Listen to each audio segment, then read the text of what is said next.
Good morning, second grade. So today we're going to be making arrays.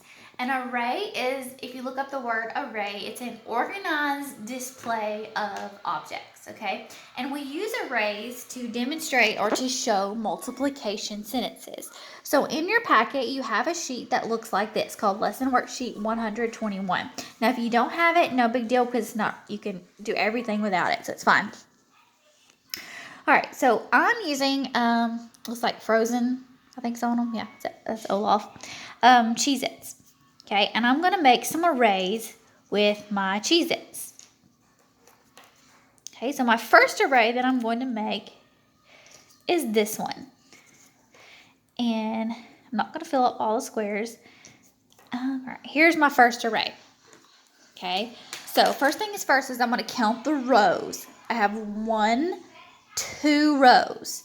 So I have 2 rows. So that is 2 times how many is in each row? 1, 2, 3. So 2 times 3. So I have 2 rows of 3, which equals how many? 6. So the multiplication sentence that goes with this array is 2 times 3 because it's 2 rows, 2 rows and there's 3 in each row. That's 2 3s, okay? Now I'm going to make another array with some Cheez-Its.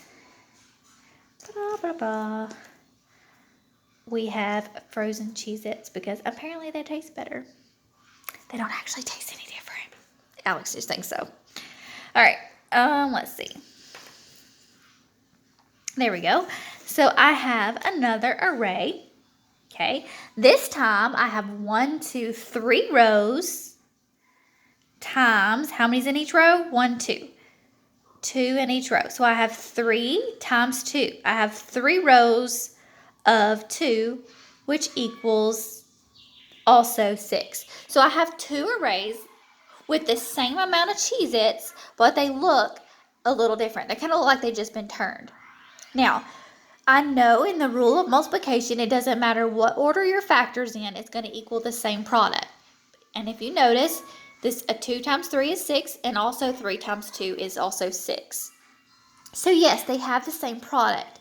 However, when you're using a multiplication sentence to demonstrate to go along with an array, the order does matter because you must put the number of rows first and then how many's in each row.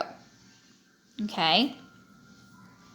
So, I am going to make another one. Let's see.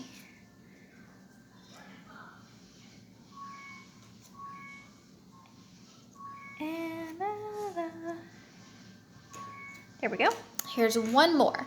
How many rows do I have? 1, 2, and then 1, 2. We got 2 rows of 2. So that's a 2 times 2, which equals what? 4. Because I have 2 rows of 2. Really no matter how you put that one, it's going to be the same because there's the same many rows as there is columns. Okay? So what I want you to do for some bonus points is I want you to create an array with objects. Okay, it can be food, it can be just whatever you have around the house. I want you to create an array of objects and then write a multiplication sentence to go along with it and then send me a picture.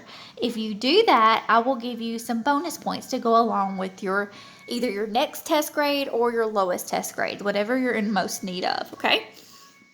It's an easy way to make some bonus points. Also, you have an IXL assignment today, and it looks something like this, okay? It's super easy, but it's good to get into the practice because we think sometimes we forget that while arrays are real easy, we also forget that the order does matter of the factors when we're writing it to go along with it, okay? So we have 2 rows, 2 rows of ducks of 1, 2, 3, 4 in each row. So 2 times 4 equals 8 ducks altogether. All right, now let's look at this one. It's just 1 row, right? 1 row of 1, 2, 3. So oops, there we go. 1 row of 3, which equals 3 pretzels. Okay, so you have